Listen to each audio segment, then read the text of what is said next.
Avant que cette vidéo ne commence, n'oublie pas de souscrire au Patreon de la chaîne, car outre le fait de m'enrichir avec celui-ci, il me permet de pouvoir te proposer des vidéos non censurées, exclusives et avec des droits d'auteur. On peut commencer la vidéo. C'était bien. Good. Elle vous encourage à finir comme elle, 29 ans célibataire, féministe, femme moderne classique. 21 Century Man. Ok, c'est parti. Bonsoir mesdames et messieurs, bienvenue sur la chaîne, moi c'est Erd, votre consultant. Bienvenue sur 21 Century Men, ici on parle des relations hommes-femmes. Si vous voulez comprendre l'homme noir, africain, bantou, Je crois qu'il a bien aimé Black Panther. Je le sens. traditionnel ou l'homme noir moderne, vous êtes sur la bonne chaîne. Et si vous voulez comprendre la femme noire, la femme noire moderne, la femme noire traditionnelle, vous êtes probablement aussi sur la bonne chaîne. Sans D'accord, donc c'est centré sur l'homme noir et la femme noire. Bien. plus tarder, nous allons attaquer la vidéo d'aujourd'hui. Comme vous êtes en train de le voir sur l'écran, c'est le coach en séduction Alex Hitchens. Donc j'ai trouvé intéressant d'analyser la vidéo où il est en train de parler avec la métisse qui voulait se prendre pour une high value woman, parce que eux ils ont traduit littéralement le high value en haute valeur, et donc la femme se réclame de haute valeur. Enfin, lui il essaye de distinguer si elle l'est par rapport à ses critères à elle ou si elle l'est vraiment. Et après nous allons analyser ce qu'elle a dit, de la réaction des gens par rapport à ce qu'elle avait dit dans cette vidéo. Je précise que je n'ai que cette partie de la vidéo au moment où je fais cette vidéo, et je me base exclusivement sur ce qui se dit dans cette vidéo. Pour les dames qui voudront venir pleurer ici, il n'y a pas le temps pour la pleurnicherie. Moi, j'ai une question. Dis-moi. Moi aussi, je fais partie Au moins, il les cache.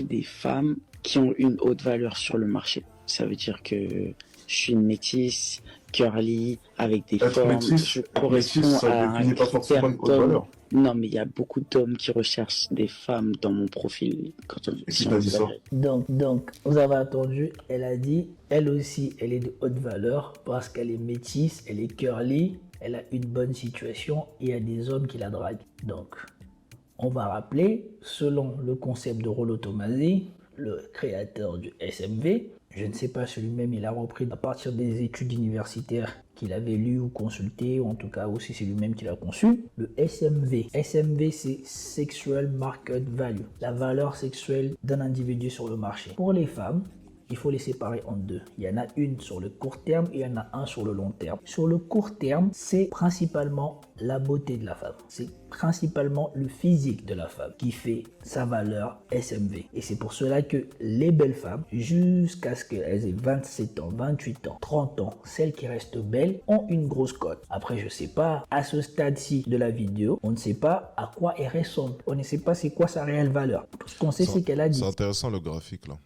On va remettre juste le graphique en arrière. Je découvre un peu en même temps que vous. Donc le pic chez un homme sera aux alentours de la quarantaine.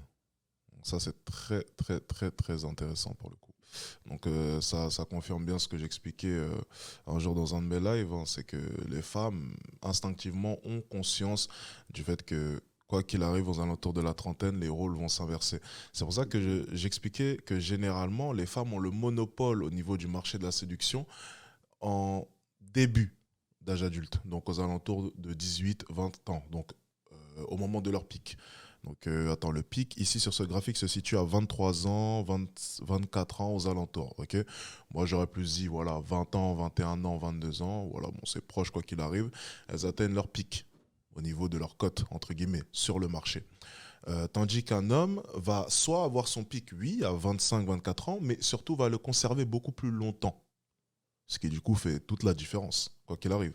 Donc ça, c'est assez drôle de voir du coup un changement de rôle. C'est-à-dire que en début d'âge adulte, les femmes vont avoir le monopole et au fur et à mesure du temps, cela va s'inverser. Et cela va s'inverser déjà parce que leur valeur va baisser, quoi qu'il en soit, peu importe le facteur extérieur, leur valeur va baisser parce qu'une femme vieillit beaucoup plus rapidement qu'un homme, déjà dans un premier temps, et surtout dû aux conséquences de la biologie, donc le fait qu'elle va forcément être enceintée, donc les enfants. Déjà, les enfants, c'est un critère déjà qui fait toute la différence. Un homme qui a 40 ans, qu'il ait des enfants ou non, il n'a pas forcément la garde exclusive. C'est ce qui est valable dans plus de 80% des cas. Généralement, un homme qui a 40 ans peut très bien avoir des enfants, mais chez lui, il n'y aura pas d'enfants, car il récupérera les enfants une fois toutes les 2 semaines, les gardera 2, 3, 4 jours, cela va dépendre des conditions. Et ensuite, il est totalement libre, tandis qu'une femme va avoir ce plus gros fardeau d'être occupée pendant 80% du temps à devoir répondre à ses devoirs de mère. Donc vous voyez, déjà, il y a une totale différence rien qu'à ce niveau-là, sans même parler du physique. Et ensuite vient le physique, où la biologie va aussi jouer, et le fait que l'homme, du coup, va vieillir beaucoup. Alors, pas mieux que la femme, mais c'est vrai qu'on peut remarquer qu'un homme, généralement, euh, aux alentours de 40 ans, chez la plupart des hommes, va devenir même, c'est peut-être fort ce que je vais dire, mais je le pense sincèrement, va devenir même de plus en plus séduisant. Il va vraiment atteindre cette maturité qui est propre chez l'homme. Okay, tandis qu'une cougar, à contrario, euh, bref, on ne va pas parler des cougars, il y a des cougars qui me suivent, continuons simplement. Parce qu'elles aient 27 ans, 28 ans, 30 ans, celles qui restent belles ont une grosse cote. Après, je sais pas, à ce stade-ci de la vidéo, on ne sait pas à quoi elle ressemble. On ne sait pas c'est quoi sa réelle valeur. Tout ce qu'on sait, c'est qu'elle a dit, c'est qu'elle est métisse, elle est curly et elle a une bonne situation. Mais nous savons déjà que la situation économique de la femme, c'est pas un critère de choix des hommes en fait. Quand les hommes ils vont t'aborder, ils se disent pas elle gagne beaucoup d'argent ou elle gagne moins d'argent. C'est même le contraire. Si de loin tu parais avoir beaucoup d'argent ou avoir une situation économique bien établie, certains ne vont pas vouloir de toi parce qu'ils vont se dire elle va me prendre la tête. Exactement. Exactement, ça je le souligne souvent dans mes lives d'ailleurs. Et c'est surtout le critère de temps. Okay, une femme, généralement, qui est indépendante, qui s'est faite toute seule, qui est montée vraiment haut dans la société, c'est soit, comme il l'a dit, elle va te prendre la tête, parce que du coup, c'est une femme quand même qui aura tendance à avoir ce côté un peu plus viril peut-être. Hein, parce que oui, l'acquisition du pouvoir s'apparente à la virilité dans notre société. Ça, c'est une certitude. Et qui est d'ailleurs, cette tendance-là est une conséquence de la nature, hein, la volonté de l'homme à vouloir toujours conquérir et avoir plus de pouvoir. Ben, une femme vraiment qui aura ce côté-là, on aura beaucoup plus tendance à penser qu'elle pourrait beaucoup plus nous prendre la tête, qu'elle voudra par moments être égale à nous. Tandis qu'un homme, même un homme qui est vraiment en place, hein, comme on peut dire, va toujours vouloir garder le monopole du pouvoir. Okay, et en plus de ça, vient la contrainte de temps, comme je l'ai dit au début. Donc une femme qui a de hautes responsabilités, qui occupe un haut poste, qui a un haut rang social, généralement, aura beaucoup moins de temps pour sa famille. Et un homme, par exemple, qui est bien situé sur le marché, ne voudra pas d'une femme qui n'a pas de temps. Il voudra certes une femme indépendante, intelligente, mais qui a du temps pour lui et sa famille, donc ses enfants. On peut continuer. Vouloir jouer les femmes indépendantes et ça va me faire chier. Exactement. Donc, à ce voilà. on ne sait pas à quoi. Exactement. Elle va me faire chier.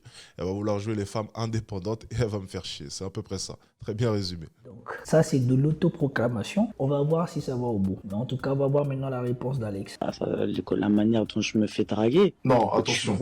Là, c'est pas pertinent. Elle dit, elle est de haute valeur parce qu'il y a des femmes qui la draguent. Toutes les femmes se font draguer. T'as pas besoin d'être métisse et d'être curly pour te faire draguer. Ça, c'est une bêtise. Attention. Quand tu vois que les 3/4 des footballeurs qui sont avec des métisses. Toutes les femmes se font draguer. Même une 3 sur 10 des bas quartiers se fait draguer. Non, ça c'est pas vrai. C'est sûr. Et pourquoi elle dit que c'est pas vrai? Toutes les expériences c'est totalement vrai. ont montré que n'importe quelle femme moyenne qui ouvre un compte en ligne a beaucoup plus de succès que la majorité d'hommes moyens qui ouvrent un compte en ligne. Encore une fois de plus, ça vient encore illustrer l'illusion dans laquelle baignent ces femmes d'Occident, en tout cas ces femmes modernes. Il a raison, l'illusion. Je pense que le mot est super intéressant. C'est-à-dire qu'en fait, mentalement, elles pensent qu'elles sont uniques. Mentalement, elles pensent que seule une poignée de femmes a autant d'attention que cela. C'est une illusion. Il a totalement raison. Le mot est fort, mais le mot est très bien choisi et il est juste. C'est une illusion. C'est d'ailleurs un mot que j'adore utiliser dans mes lives. Une illusion. Toutes les femmes, crois-moi que c'est vrai. Une femme, même une 3 sur 10, elle installe Tinder, elle trouvera un coup d'asseoir. Une femme, elle se promène dans la rue, même une 4 sur 10, elle trouvera forcément 1, 2, 3, 4, 5 lascars pour la draguer. Je sais pas si ça va jusqu'à là, mais en tout cas, ce qui est certain, c'est que peut-être pas dans la rue, mais en tout cas sur son compte Instagram et sur son Snapchat ou sur ses réseaux sociaux, oui. Parce que les gens vont de moins en moins aborder les femmes dans la rue. Et c'est même... Ça, c'est vrai. Les gens vont de moins en moins aborder les femmes dans la rue. Maintenant, on habite Paris. Alors, pas elle, pour le coup. On habite Paris et Paris, tu trouveras des hommes pour aborder. Ça, c'est une certitude.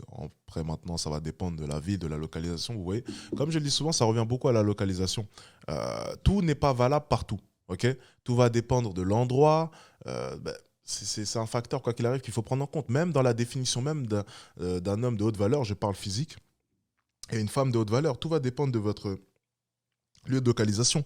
Un métis assez grand, pas forcément extrêmement beau, mais dans la norme, en campagne ou dans un endroit où vraiment il n'y a pas de concurrence, c'est un 10 sur 10. Tandis qu'à Paris, à New York ou peu importe quelle grande ville, Londres, je ne sais pas, sa notation du coup descend en conséquence. Je parle bien des critères physiques. Donc vous voyez, ça revient beaucoup aussi au lieu de localisation. Où vous situez-vous? Déjà dans un premier temps. Voilà. Et pour ce qui est de se faire draguer comme ça facilement dans la rue, moi bien sûr je parlais par rapport au fait que nous soyons sur Paris et que forcément sur Paris, on trouve des dragueurs qui draguent des 3 sur 10. Ça, c'est à chaque coin de rue, tu en trouveras. C'est Paris. C'est pour ça que de plus en plus, ceux qui auront le cran d'aborder dans la rue et qui seront doués seront ceux qui, la plupart du temps, vont réussir à avoir des filles. Ça, c'est pas un bon indice. Ça, c'est vrai. Le problème, c'est de savoir déjà la qualité des hommes qui viennent te parler. Alors, selon toi, apparemment, il y a des hommes qui ont plutôt bonne qualité, vrai ou faux. Mais ce n'est pas parce qu'un homme de haute valeur sur le marché vient te parler qu'il veut forcément te marier. En l'occurrence, tu as 29 ans. La vraie question qu'il faut se poser à 29 ans, c'est les hommes viennent te parler parce que, excuse-moi, tu es connu ou tu as un peu de notoriété, donc pour un coup d'un soir peut-être, ou pour te marier. Il y a une différence entre un homme de haute valeur qui vient te parler parce que tu es potentiellement mariable et un homme de valeur qui vient te parler parce qu'il veut juste coucher avec toi. Un peu tautologique, mais je comprends le raisonnement de Alex. Alex, il se dit qu'il faut faire une différence entre les gens qui sont intéressés pour une relation court terme et qui viennent te parler pour ton physique et les gens qui sont pour une relation long terme qui viennent te parler pour d'autres attributs. Enfin, si tu te positionnes par rapport à ton physique, tu es bien parti pour des interactions court terme, pas forcément pour des interactions long terme, donc pas forcément pour des engagements de la part des hommes qui viennent te draguer. Donc la valeur que tu sembles soi-disant prétendre avoir est relatif. Et en plus de ça, ils viennent de dire qu'elle a 29 ans. Donc si elle a 29 ans, elle est plutôt proche du déclin de son SMV. Et si elle est plutôt proche du déclin de son SMV, les hommes qui viennent là ne viennent probablement pas pour s'engager envers elle. Ils viennent pour profiter du peu d'attrait qui lui reste encore. Exactement. Avant qu'il ne soit trop tard. Cette partie, c'est fini. On va aller sur ce qu'elle dit. Moi, j'ai une question. C'est intéressant. C'est intéressant. Et puis là, il a parfaitement compris les points que j'essayais de mettre en lumière, hein. C'est qu'en fait, elle est simplement sur le déclin, mais elle ne se rend pas compte, elle ne comprend pas l'urgence qu'elle a. Et forcément, les hommes profiteront de cela. Ça, je l'explique plein de fois dans mes lives à plein de femmes. Et c'est dommage qu'elles ne suivent pas mes lives parce que ça pourrait grandement lui servir, croyez-moi. Et il a totalement compris. Enfin, je me sens compris, ça fait plaisir. Donc ici, là, tout en haut, à droite de cette mosaïque de photos, c'est elle en fait, la personne en question. Donc comme vous pouvez voir, elle semble bien en. On va avancer. Donc à partir de là, quel discours? Attendez. Petite publicité.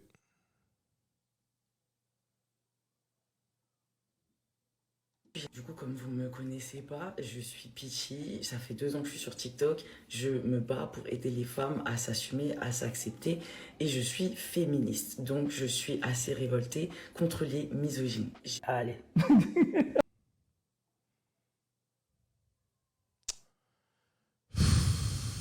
Oh là là, ça commence très mal. Hein.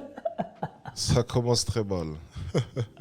Donc là, tout est dit. Ouais.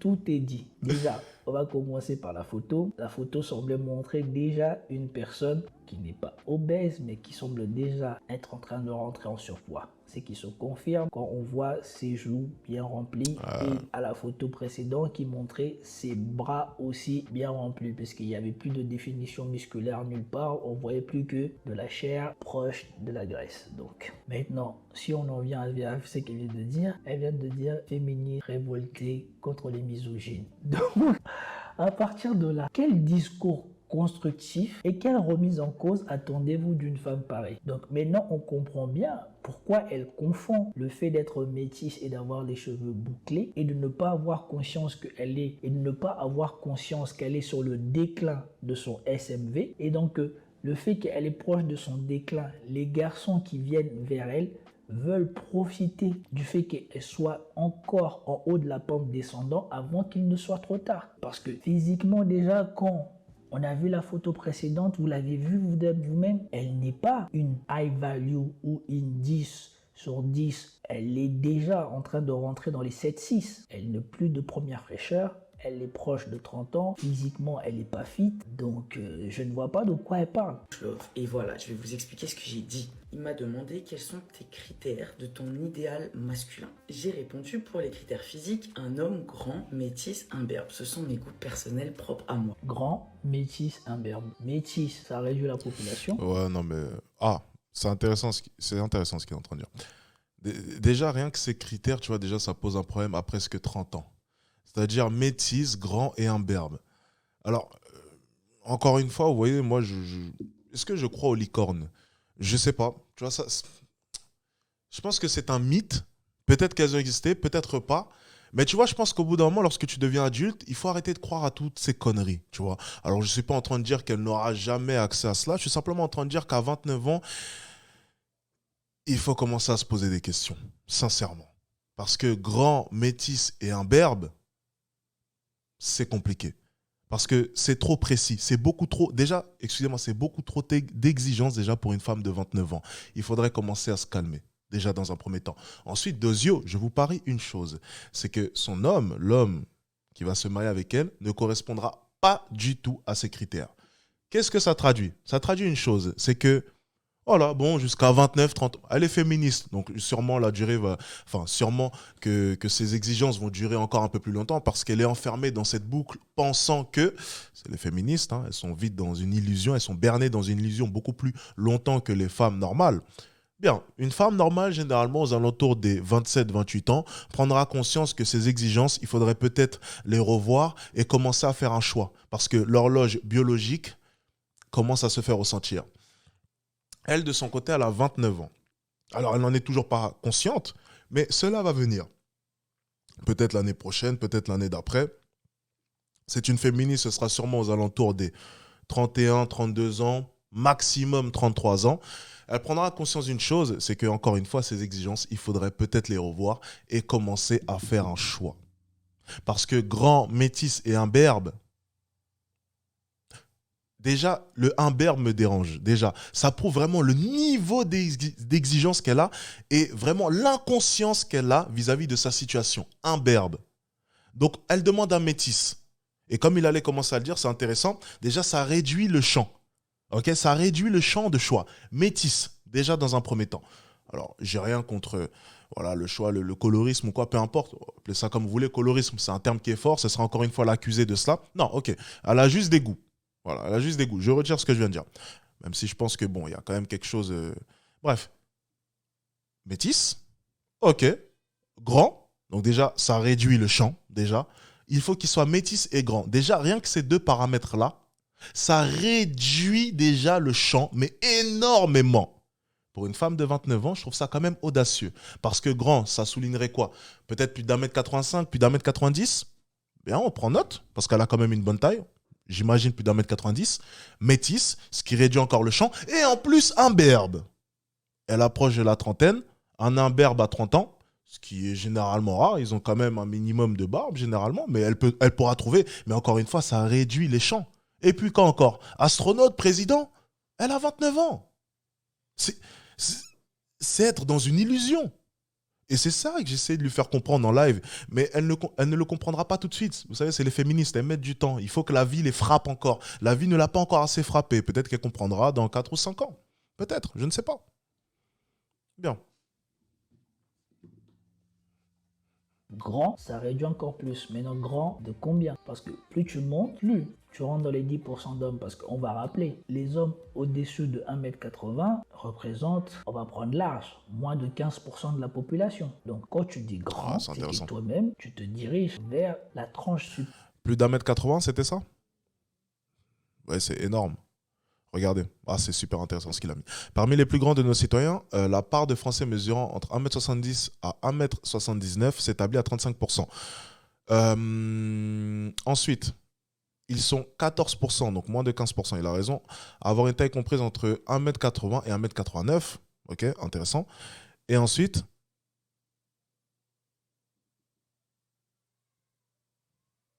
« 1,6% pour ceux mesurant plus de 1m90.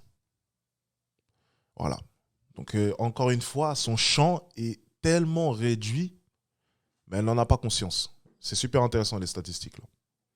Ceux de 1m80 représentent, on va prendre large, moins de 15% de la population. Donc quand tu dis grand, c'est que toi-même, tu te diriges vers la tranche supérieure de la répartition d'hommes par la taille. Et autre fait qu'elle semble ignorer, mais rien d'étonnant pour une féministe, 8 femmes sur 10 veulent un homme grand. Donc tu rentres aussi dans une compétition avec les autres femmes. Ce qui fait que les hommes que tu veux, ce ne sont pas des hommes qui sont disponibles. Ils sont rarement disponibles et qui ont le choix. Ils ont le choix. Tout ceci, ça se mélange dans la tête parce que c'est une femme moderne, c'est une féministe. Elle préfère ignorer les réalités. Exactement. Les réalités statistiques et les réalités de mœurs. Elle veut faire semblant comme si ça n'existait pas. Son analyse à lui. C'est ça le problème, c'est que c'est une illusion. Ça veut dire qu'en fait, elle essaie de se convaincre mentalement qu'elle peut encore prétendre à cela.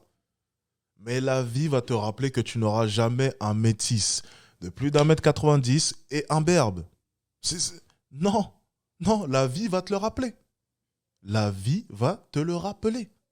Non, tu n'auras pas cela. Ce n'est pas de la méchanceté. C'est simplement essayer d'être honnête avec soi. Bien, continuons. Du type d'homme que je souhaite. Il me dit que ce genre d'homme est considéré comme un 10 sur 10 sur le marché selon ses dires, parce qu'il a le choix. Beaucoup 10 sur 10, pas forcément, mais en tout cas, le haut du panier, oui. de femmes souhaitent un homme comme lui, et il a la notoriété, l'argent et la beauté. Bon, ça c'est lui qui a rajouté ça, ou c'est toi qui avais rajouté ça au début, je sais pas, parce qu'au début tu as dit que tu voulais juste un homme grand, métis, imberbe. Tu n'as pas rajouté une notoriété, renommée. Ouais, par contre, elle n'a pas dit ça.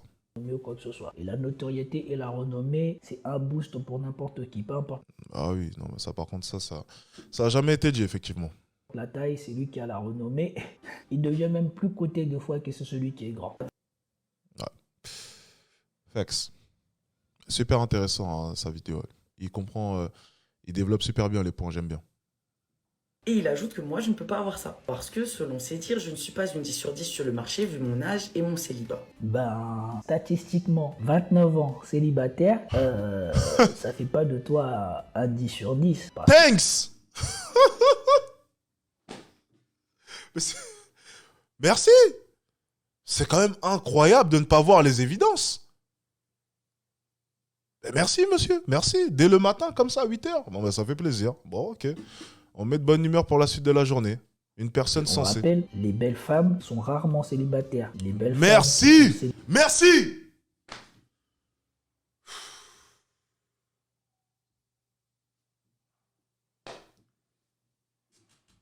Je répète.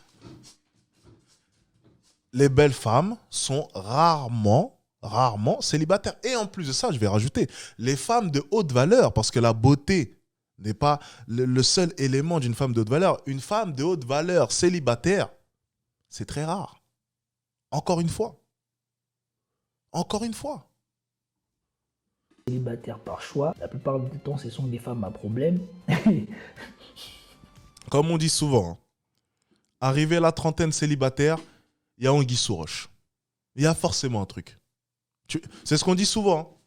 30 ans célibataire, il y a forcément anguille sous roche.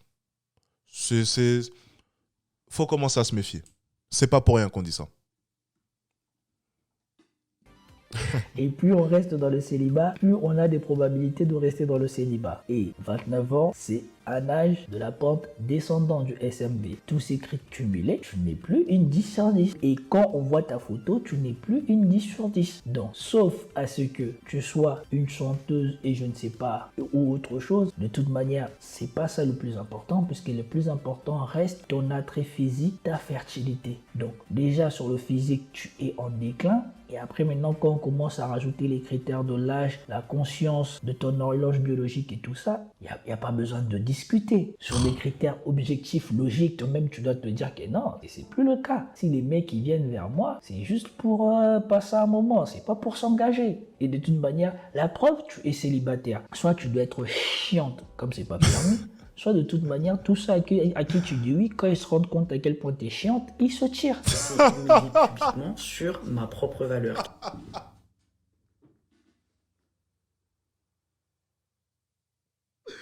Non, mais c'est une enflure, lui, quand même. Hein. Oh, il est dur. Oh, il est dur. Oh là là. Ah oui, non, par contre, là, oui, il a parlé. Hein. Quelqu'un va me dire ce que je mérite ou pas dans ma vie. C'est exact. Non, il te dit pas ce que tu mérites dans ta vie, il te dit quelle est ta position par rapport à ce que tu veux. Putain. Si toi tu veux, lui, Les gars, c'est fort. Avec lui, j'ai même plus besoin de parler. Il comprend tout ce que je dis. J'ai même plus besoin de parler. Il comprend tout ce que je dis. J'ai même plus besoin de parler. Je vais laisser couler la vidéo, j'ai plus rien à dire. De toute manière, il dit exactement ce que je m'apprête à dire. Donc ça sert à rien de parler. Allez, je laisse faire son numéro, il est bon. Il est bon. il paie rien. Mais lui, il te dit la probabilité que tu as d'avoir ça. C'est deux choses différentes. Il faut bien comprendre les choses. Quelqu'un va me dire ce que je mérite ou pas dans ma vie. C'est exactement là que j'ai appliqué ces critères à lui de 10 sur 10 à la femme. J'ai donc repris les mêmes critères qu'on avait donnés pour mon homme idéal. Mais c'est incomparable. On ne compare pas les critères de valeur d'un homme et d'une femme. Ça n'a aucun sens. Ça n'a aucun sens de comparer les deux. Ça n'a aucun sens. Ce n'est pas comparable.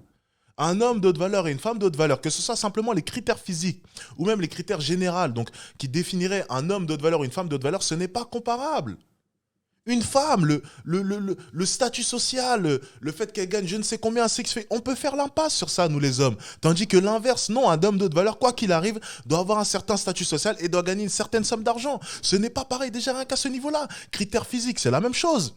D'un homme, on va lui demander qu'il soit grand, musclé. Une femme, c'est totalement différent. Une femme, ce n'est pas pareil. Les traits du visage ne sont pas les mêmes. La barbe qui peut être un atout encore en plus. Il y a plein de critères qui ne sont pas similaires. On ne compare pas un homme et une femme. Ça n'a rien à voir. Peu importe les domaines. Cela n'a rien à voir. C'est totalement bête. Et c'est vraiment une pensée féministe de penser que l'on peut comparer sur l'échelle des valeurs un homme et une femme. Voilà, c'est une féministe. Donc, tout s'explique. Comment est-ce qu'on peut être assez bête pour comparer les deux? Ça n'a rien à voir d'un homme plus d'1m90 et séduisant. Chez une femme, ça ne l'est pas. On sait tous que les hommes ont tendance à préférer une femme qui va faire en moyenne 8 cm c'est les études encore une fois, il suffit de taper sur internet, 8 cm de moins qu'eux, tandis qu'une femme va préférer un homme qui fait 21 cm de plus qu'elle. Donc déjà, à partir de cela, on peut comprendre qu'on ne peut pas comparer les critères physiques, rien qu'à partir d'études scientifiques. Ce n'est pas comparable. Mais c'est vraiment, les féministes sont bêtes comme leurs pieds pour penser qu'on peut vraiment comparer ça. Il faut vraiment être bête pour ne pas comprendre cela. C'est phénoménal. Première chose qu'elle a dit, je veux un homme grand. Ça prouve bien déjà que dans sa tête, dans son esprit, un homme plus grand, c'est plus séduisant. Un homme plus petit, elle trouve ça moins séduisant. Tandis que nous, une femme plus petite, on trouve ça plus séduisant. Donc déjà, il faut être bête pour ne pas comprendre ça. C'est incroyable. Non mais, c'est phénoménal quand même. Ce n'est pas les mêmes critères, donc ne compare pas. Aussi métisse, j'ai les cheveux bouclés et j'ai des formes pour le côté physique. Voilà, rien à voir avec les critères que j'ai définis. Donc tous tes critères déjà tombent à l'eau. Parce que forme, déjà, il faudrait définir ce que c'est que des formes. Un homme qui est grand, c'est un homme qui est grand, donc on sait ce que c'est. T'es grand, c'est fini.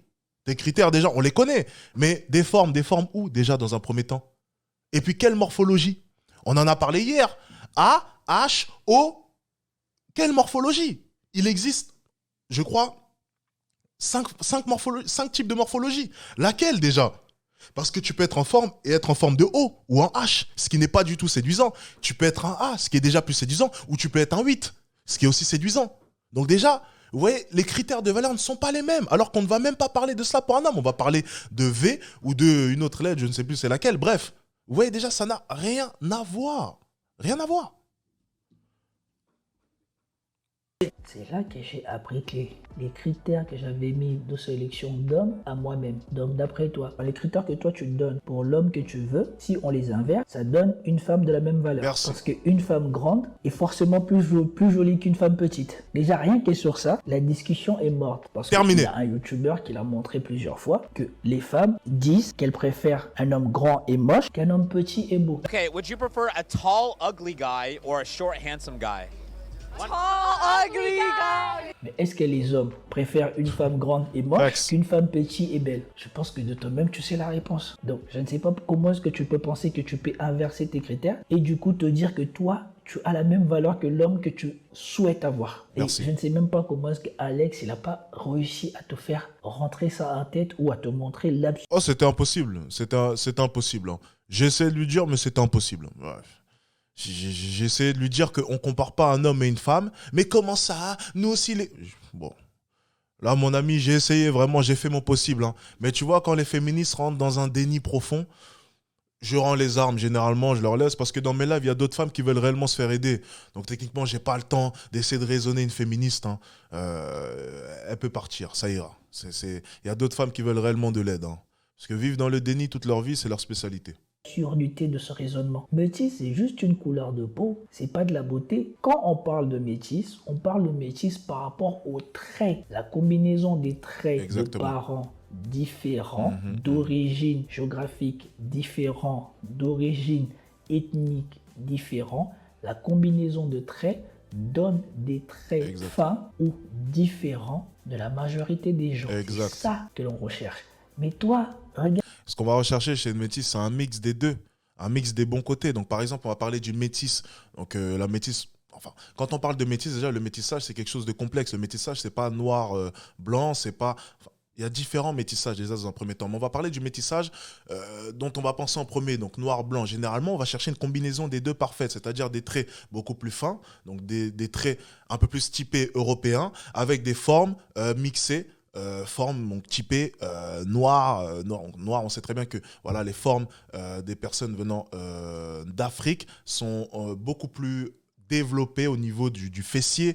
Les hommes sont beaucoup plus musclés naturellement, donc on sait vraiment qu'il y a des traits, enfin il y a des bons côtés et des mauvais côtés, et justement on va chercher le bon côté de chacun des deux camps. Okay, donc faire un mix de tout ça, c'est ça qui est séduisant dans le métissage, c'est vraiment chercher un équilibre parfait et un mix parfait. Et en plus de ça, la couleur de peau, donc la couleur de peau dite, on va dire, déjà c'est le noir, mais on sait que dans la société actuelle, trop noir, les gens n'aiment pas.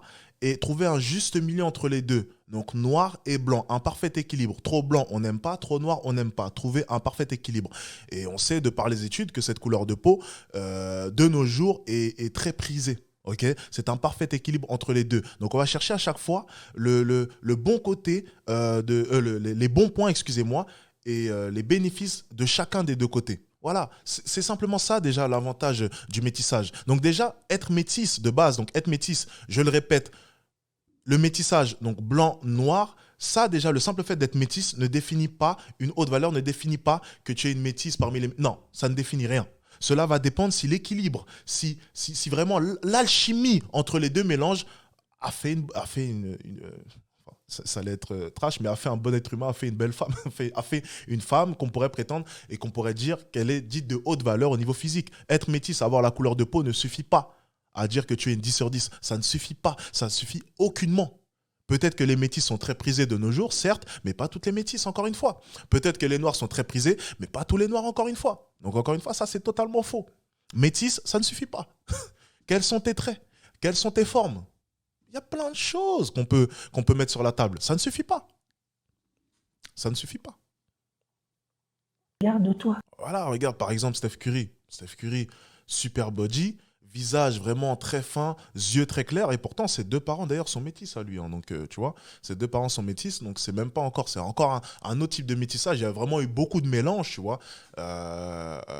mais lui par exemple, voilà, yeux clairs, enfin, parfaite alchimie, c'est beau, on peut prendre encore plein d'autres métis, peu importe, mais il y a des métis aussi qui sont pas beaux, donc non, encore une fois, ça ne suffit pas d'être métis.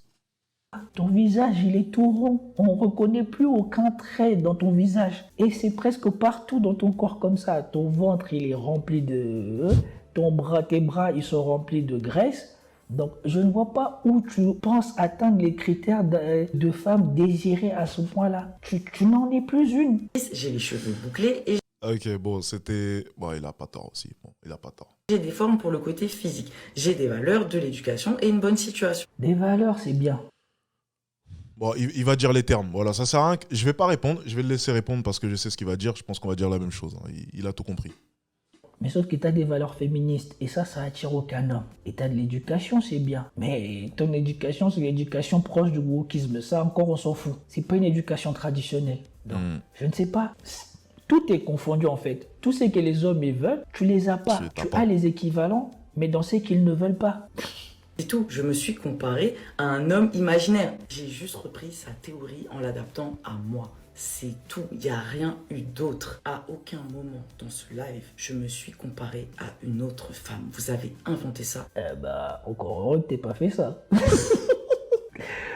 Parce que là, ça aurait été catastrophique. De toute pièce, je n'ai parlé que de moi. Tout le live m'a parlé. Oh l'enfoiré, non, c'est de pas moi, possible de ça, mes l'enfoiré. critères, de mes expériences, de mon passé, de mes choix, de mon âge. C'était un procès sur moi. À aucun moment, on a parlé des autres. C'est pas un procès, c'est nécessaire pour bien comprendre. Il te connaît pas. Alex, quand tu as parlé avec lui, il te connaît pas. Toi non plus, tu le connais pas. Donc, toi, tu t'évalues à un 10 sur 10. Il faut bien savoir en quoi tu es un 10 sur 10. Femmes, on a parlé de supériorité, de colorisme. Là, vous avez complètement déformé ce que j'ai dit. Et toute la suite du live, je me suis battue contre les préjugés de la société. Je me suis battue pour faire entendre mes idées.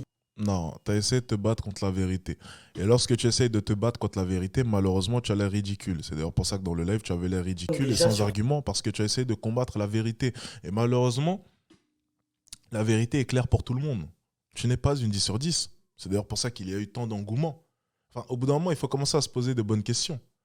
Pourquoi est-ce qu'il y a eu autant d'engouement ? Parce que la désillusion, l'illusion dans laquelle est-ce que tu vis était tellement flagrante et choquante que tout le monde a été obligé de reprendre ça tant c'était dénué de sens que tu puisses penser ne serait-ce qu'une seule seconde que tu es une femme de haute valeur ou une 10 sur 10.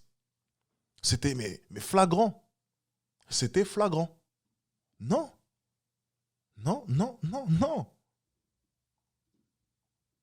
Tous mes réseaux sociaux, que ce n'est pas une maladie d'être célibataire, que ce n'est pas une maladie d'être célibataire, qu'il n'y a pas d'âge pour trouver l'amour.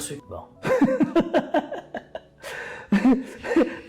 En tout cas, c'est sûr que si vous ne voulez pas le trouver, il faut faire comme elle, parce que la preuve, elle n'a pas. Caser, avoir une famille, que ce n'est pas une honte. Je ne vais pas raconter n'importe quoi non plus. Hein. Il y a un âge pour se caser et avoir une famille. Merci. Surtout pour des gens qui veulent avoir des enfants que eux-mêmes ils ont fait. Pas des enfants qu'ils ont adoptés ou des enfants qui vont aller payer des milliers en procréation in vitro et je sais pas quoi. Il y a un âge pour ça. Donc, il faut pas raconter des conneries. C'est pas parce que tu es proche de tes 30 ans que tu n'as rien mis en place, que tu te rends compte que tu vas être seul peut-être pour le reste de ta vie. Et comme tu veux pas l'être, tu veux créer un mouvement des gens qui sont comme toi ou par solidarité pour que vous partagiez votre solitude, qu'il faut te dire qu'il n'y a pas d'âge pour les choses que tu dis. Non, il n'y a pas une obligation d'âge, mais il y a une manière de faire les choses. À 30 ans, tu es proche de 15% de chance d'avoir une fécondation à chaque fois que tu fais l'amour. Et quand tu seras à 35, ça sera 10. Et passé 35, tu vas vers les 5. Ce qui fait que les possibilités pour fonder une famille deviennent minuscules.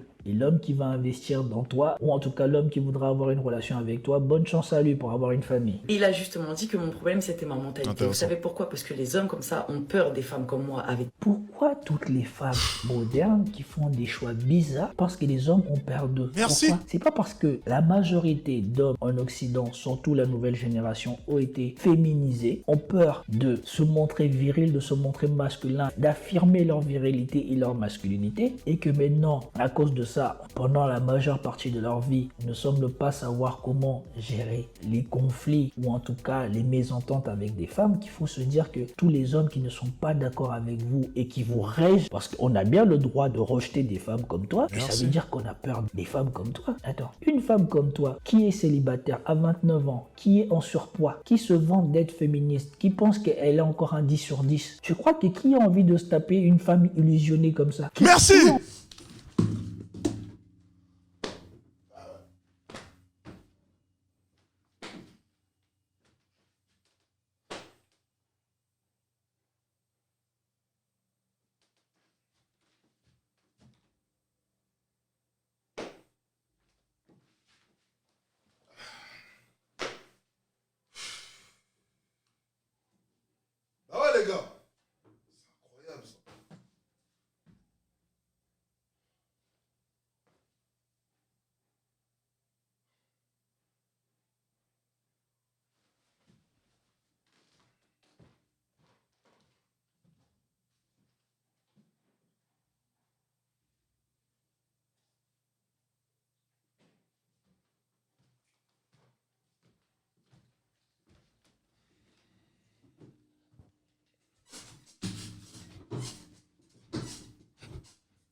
Facts, facts, facts, facts, facts, facts, facts.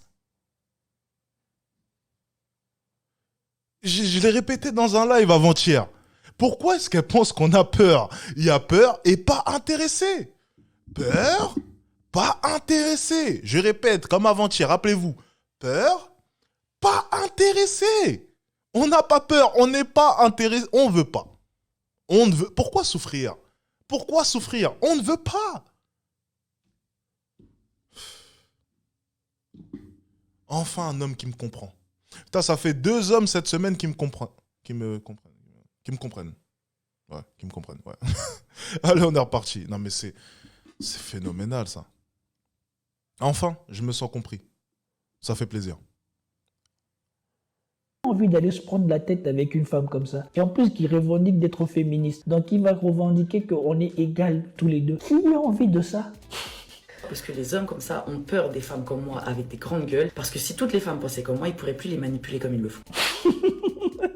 Mais les manipuler pour aller où, en fait? La chose qu'il faut se dire, probablement que quand tu étais jeune, quand tes traits étaient fins et qu'ils étaient au top de ta beauté, sûrement que les hommes devaient plus voir. Tu t'es dit que tu avais tout autant pour avoir l'homme de ton choix. Et maintenant que tu n'es plus en capacité de pouvoir faire ce choix et que ce choix a basculé dans les mains des hommes, tu es là en train de revendiquer les choses qui n'existent plus pour toi. Il faut revenir dans ta réalité. Tu es une femme avec qui les hommes peuvent peut-être apprécier un moment, mais tu es une femme, désormais, tu es une femme qui est désormais en queue de peloton pour ce qui est des engagements long terme. Il faut se le dire. Les manipuler comme ils le font. Dans tous les cas, ce qui dérange, c'est juste parce que c'est moi qui l'ai dit. Je dérange dans cette société parce que je ne rentre pas dans les codes. En plus de ça, je suis atypique et je suis arrogante. Je continuerai à me battre pour toutes les femmes que j'aide à s'assumer et à ne jamais se laisser faire. Alors là c'est le pompon.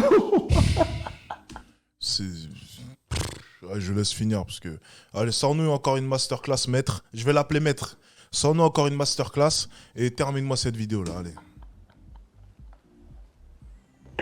Elle a dit, je dérange parce que je suis atypique, arrogante. Mais toutes les féministes sont comment déjà? Toutes les féministes ne sont pas grandes gueules. Toutes les féministes ne cherchent pas à imposer leur point de vue, qu'elles aient tort ou pas. Toutes les féministes ne se mentent pas sur eux-mêmes, sur la nature même des femmes elles-mêmes. Elles ne se mentent pas. Mais tu ne déranges personne. Ça, c'est le propre des féministes de faire croire à chaque femme qu'elle est exceptionnelle, qu'elle dérange, Non, aujourd'hui, dans on veut la faire taire. Société occidentale, vous êtes majoritaire. Parce que les femmes traditionnelles, les femmes que les hommes veulent, ils les épousent, les retirent du marché et elles vivent leur vie. Donc elles viennent pas parler sur Internet. C'est vous là, les laissés pour compte, qui venez toujours m'ouvrir, de réclamer des choses, dénoncer des choses. Vous réclamez des droits sur la base des choses qui sont limites et surtout, vous pensez que vous êtes grande gueule, vous dérangez personne. Vous êtes plus ennuyante qu'autre chose. En tout cas, je ne vais pas m'attarder sur la vidéo d'aujourd'hui. C'était tout pour la vidéo d'aujourd'hui.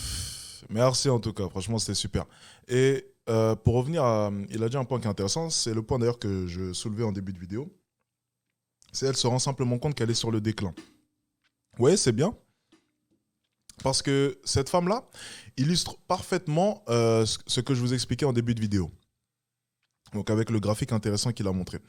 Tiens, je vous montre. En fait, elle illustre parfaitement, vous voyez, la femme qui est sur le déclin, donc qui arrive vraiment en bout de course, qui arrive en bout de course, et qui se rend compte que le potentiel qu'elle avait, le pouvoir de séduction qu'elle avait, est en train de disparaître. Elle en a conscience. Mais pour se réconforter, vous vous rappelez, je parlais du mécanisme du cerveau, vous savez. Je parlais ça vis-à-vis de la richesse. Vous savez, lorsqu'on est jeune, on veut tous devenir riches. Et puis au fur et à mesure du temps, lorsque la vie commence à nous frapper et nous montrer qu'on n'est pas si spécial que ça, on finit instinctivement par se dire peut-être que l'argent, c'est pas si important que ça. Peut-être qu'avoir une famille, c'est plus important que ça. Peut-être que l'amour, au final, est meilleur que l'argent. Ben oui, regardez, Jeff Bezos, il s'est séparé. Regardez, Bill Gates, il s'est séparé. Les riches, ils sont pas heureux. Regardez, Pogba et ses frères. Ah, c'est le pouvoir de l'argent, ça. Ah, je veux pas d'argent, je suis mieux sans argent. Non, c'est faux. Tu es en train de te rassurer. Le cerveau, le mécanisme du cerveau est très bien fait. Pour éviter que tu aies trop mal, pour éviter que ça te fasse réellement mal de reconnaître les vérités, la vérité qui est que tu n'as pas réussi à atteindre tes objectifs et tu resteras pauvre jusqu'à la fin de ta vie, tu vas te conforter dans l'idée que tu es très bien comme tu es, parce que si tu étais riche, tu serais devenu une mauvaise personne. Ça, c'est un mécanisme du cerveau. C'est à peu près pareil avec ce qui est en train de lui arriver. Elle se rend compte que sa cote est sur sur le déclin, instinctivement, elle va se rassurer dans le fait que les hommes ont peur d'elle. Quoi qu'il arrive, elle trouvera un homme. Et pour l'instant, elle a le temps alors qu'elle ne dispose pas de temps. Mécanisme du cerveau pour se rassurer. Parce qu'elle a 29 ans et au fond d'elle, elle sait. Mais si au fond d'elle, elle reconnaît, beaucoup trop douloureux. Mécanisme du cerveau, mensonge et illusion. Mensonge et illusion pour la protéger.